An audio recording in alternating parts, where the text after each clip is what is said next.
How I find untapped YouTube automation niches, copy this exact money if you want to make stupidly easy money. Guys, this is going to be an entirely raw video. It's going to be an exact guide on how I personally go about finding untapped YouTube niches, and a little bit of a bonus. I'm going to be talking about exactly how I find YouTube niches that have $30 RPMs. If you don't know what an RPM is, it's obviously how much you're paid per 1,000 views from YouTube, and these can sort of vary from niche to niche. Some niches have, shorts, 10 to 20 cent RPMs, and some niches have upwards of a $40 RPM, meaning you're paid $40 per 1,000 views. This is going to be an entirely raw video. Lock the F in, and this will probably be one of the most valuable videos. Now, really quickly, guys, before we get into anything, if you want to join my public Discord server, that's discord.gg/1%. Again, guys, just a super cool network environment. And as per usual, it's entirely free to join. Now, the first thing that I obviously look for when finding a brand new YouTube niche, and don't worry, I'm going to get into depth on exactly how I do this, but the first thing is, of course, ensuring the niche you're finding has a first world demographic. Now, what does this mean? First world demographic, let me give you a really quick example. So if you were to head over to a niche like the Amagi, for example, this guy obviously posts like Naruto, what if style videos. Now, one of the biggest things with anime channels, and this guy obviously posts about anime, is that a lot of the viewers, when they're watching anime, is they're from Japan. They're from Asian speaking countries. So again, they're not necessarily first world. First world being people from the US, Europe, Australia, the United Kingdom, countries that speak primarily English. Another thing that we use to classify as first world could be a country like Dubai, because the average salary is extremely high. Now, why is any of this relevant? Why does it matter if we're getting Indian viewers or if we're getting, Australian or United States viewers? And it's pretty simple. Advertisers are willing to spend a lot more money to acquire those customers that are from those first world countries. So they obviously spend a lot more money on the advertisements shown to that demographic. So again, if we head to the comments, you can see a lot of the comments are obviously made by people that are from these first world countries. I've never clicked so fast. Please make a what if Naruto had an AR-15. And again, you can kind of tell whether a niche is a pretty high US demographic based on the comments. And again, a video that would have a massive high US demographic would be someone like this. Start a YouTube channel and change your life in 6 months. You can actually read the comments. The endless watching content and learning without applying is a problem that most people struggle to get past. And again, one of the channels you would want to avoid would be if a niche you're looking into has comments that are like just a shit ton of emojis or like love from India as a reference, because again, that shows us that the majority of the viewers aren't going to be from a first world country. Now, to get into what we actually do, this is very simple. I'm going to make a brand new guest browser on YouTube. This is what I always do to find YouTube niches. And this is called the incognito or guest method. Now, first things first, when you're obviously doing this, is you want to have a rough idea of the niche you want to get into. Now, no, you don't have to actually know the niche, but for example, let's say you want to do like an Amazing World of Gumball channel, or you want to do a cartoon channel or a Scooby-Doo channel, whatever it might be. What you actually want to do is find somebody already doing content in a similar genre to what you want to do. So for example, if I wanted to do content that was long form, that was like one fact for every Gumball episode, who was actually dumber, Gumball versus Darwin, the Gumball episodes no one understands. All I would literally do is open up a few of these videos, and again, I personally would do about 10 to be safe, and all you're going to do is literally just skim through the video and close it. Simple as that. I'm going to quickly do this on about 10 videos, and I'm also going to look up something like Scooby-Doo lore, and I'm going to go ahead and open up a few of these as well. Now, by doing this, I'm quickly going to go ahead and just zoom through, and I'll cut back to when this is finished. And that is done. Now, you might be saying, why the hell are you doing this? The answer is pretty simple. Because we made a brand new guest browser on YouTube, it's essentially going to be training our channel to be primarily showing us content that we just watched. So because YouTube thinks we like this content, if I head over to the YouTube homepage now, you'll notice a lot of the content is obviously similar. So how much money does Mr. Burns really have? No villains are safe. What happened to every show that copied Gravity Falls? Every IRL reference in Gumball. And by doing this, you will see a shit ton of YouTube automation niches that are brand new and blowing up. Because again, it's only going to be showing us content that they think caters to us. And again, if they're showing us content, it's more than likely content that's going viral at the moment. So again, Sponge Truths, this is blowing up, and it's a regular long form channel. Who should Squidward have ended up with? The most heavily censored episode of SpongeBob ever. And again, we obviously know that SpongeBob as a whole has a very high US demographic. Another way we can do this is literally just looking up on Google what countries watch SpongeBob, and it will tell us known as the top rated show in China. And again, it's obviously primarily shown in the US. That gives us a really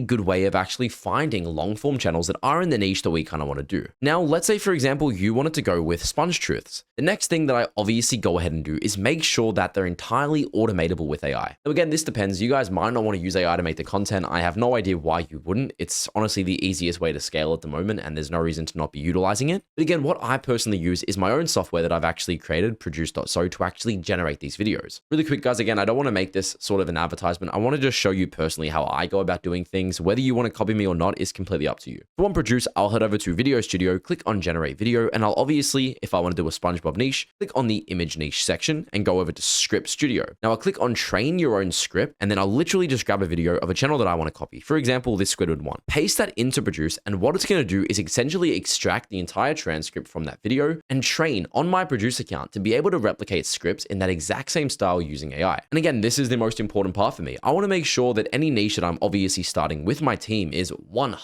replicatable with AI. That's probably the most important part. So as you can see, it's currently analyzing the content. Now again, once that's done, I'll obviously write the script and I'll head over to the image niche. Now in this section, I can literally generate any amount of videos, 4-hour videos, 3-hour videos, subtitles, editing, background music, everything, whatever it might be. Click on SpongeBob, obviously go ahead and choose how long I want the video to be, select how long I want each image on the screen for, and of course, upload my audio file, which I would get from, again, just grabbing the script that I just made, putting that into 11 Labs and grabbing the AI voiceover file. Now again, I'll literally upload the file right here, click on background music, upload my own music, continue, do all my subtitles directly in Produce, and because I chose the SpongeBob niche, it's obviously going to choose content from SpongeBob and edit it in that style. And again, I'll literally press on continue, go ahead and confirm and click on start generating, and within 5 to 10 minutes, my entire video will be done. That's essentially how I go about kind of finding the niche initially, and then obviously making sure that I can create it. But again, there's so many other methods I use to find niches, so I kind of want to cover those right now as well. And again, guys, if you want to get direct access to Produce.so, go ahead and check out monetize.net. It's my brand new one-on-one mentorship program where I work directly with you in scaling an ultra long form channel to $10,000 a month. Again, if this sounds like something you want to do, if you want to get access to my tools that nobody else has, such as Produce.so, go ahead and fill out this form, book a completely free call with myself, and if you seem like a good fit, we will make sure to be in touch. Now, the next way that I actually go about finding a YouTube niche and seeing if it's worth getting into, obviously in YouTube automation, is called the X method. Now, I honestly get a shit ton of hate for this. X is also Twitter, if you guys don't know. Now, going onto Twitter, a lot of people seem to give it a bad rap, and they seem to think that X is a bad platform to kind of find YouTube niches. That is just wrong, and I've honestly found a ton of success with it. So what I personally like to do is look up YouTube niche. Now, when you look this up on Twitter, and again, this is completely free to do, you'll see a ton of people that are obviously sharing YouTube niches. So by scrolling for a minute, you can see right here, this guy right here is talking about the life outline. It's obviously an automated channel. You can also see right here, Alicia Invests. He obviously goes over a ton of untapped YouTube niches, homestead roots. And what you can actually do is just continue scrolling. You can even filter this by YT niche. I've also seen some really good success doing this. And I'm not necessarily saying just copy every single niche you see, because most of the time, a lot of these niches are actually quite shit. But one of the things you can do with this niche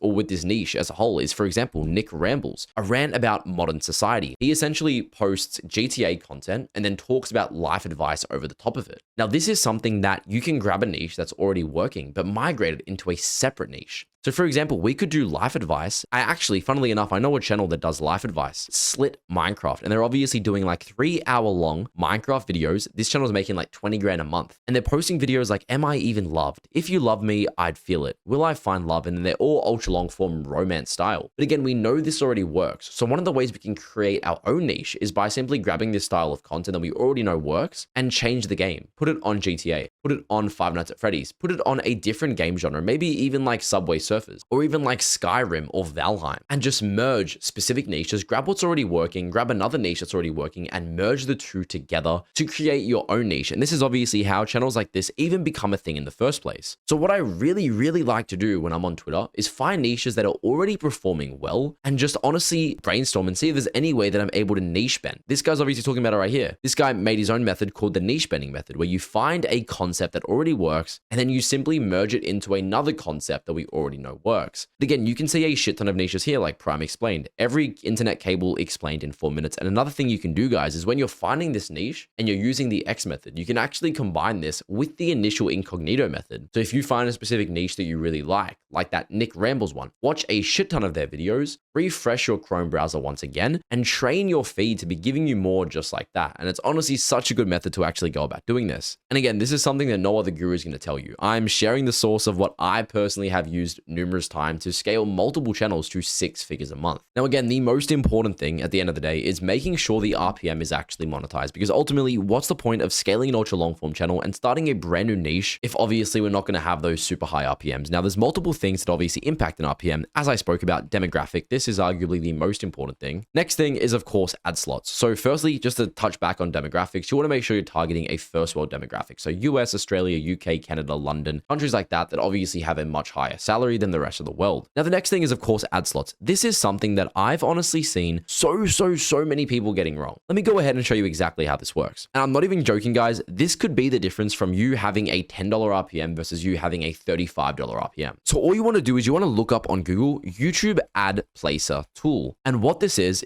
on the Chrome Web Store, you can get this completely free tool called YouTube Ad Placer. Now I'm going to go ahead and show you one of my videos. If you click on any specific YouTube video and you click on the monetization section, YouTube by default actually places ads for you. But what a lot of people don't realize is that they can actually edit the ad slots themselves because YouTube doesn't place the most ads possible. So what we can actually do here is you guys can see insert ad slot. Now, literally click on the Chrome extension, YouTube Ad Placer, and filter this by 30 seconds and click on place. As you can see, it's going to put an ad every 30 seconds throughout my video. And again, this does not change your average view duration at all. That's a massive misconception. But again, if you're posting a 20-minute video, by doing this, you're going to be getting like double or even triple the RPM because it's showing the ads to more people. And then another little method you guys can do while you're here is if you go ahead and click on settings and go to ad categories and sensitive categories, when you're starting a brand new channel, every single time alcohol and gambling ads are also going to be blocked by default. What you can actually do is click on unblock for both of these and click on save. What that's going to do is now show that specific style of content as an advertisement. And again, it might sound a little bit dumb or counterproductive, but in my experience, this has literally increased my RPM upwards of 30 to even 40%. So if you had a $10 RPM, you're now sitting at a $13 RPM from literally doing nothing but changing a few settings. And again, the final part of how to actually optimize your RPM when finding a brand new niche is the length of the videos. Now, as you guys already know, there's obviously short form, long form, and ultra long form. So when you do a video that's, let's say, 20 minutes long, if you were to simply merge that into a 2-hour long video and just use AI to do the entire process, which again is why we built out Produce.so, to be able to make those ultra long form videos in such little time. But again, when you're doing that, your RPM is going to be that much higher because you're able to place ads that much more often. But again, that's not to say you can't do long form. Long form is still insanely lucrative, but again, I just personally prefer ultra long form. Now, an example of an ultra long form channel, this guy is actually in my mentorship program and he actually uses Produce to make all of the videos.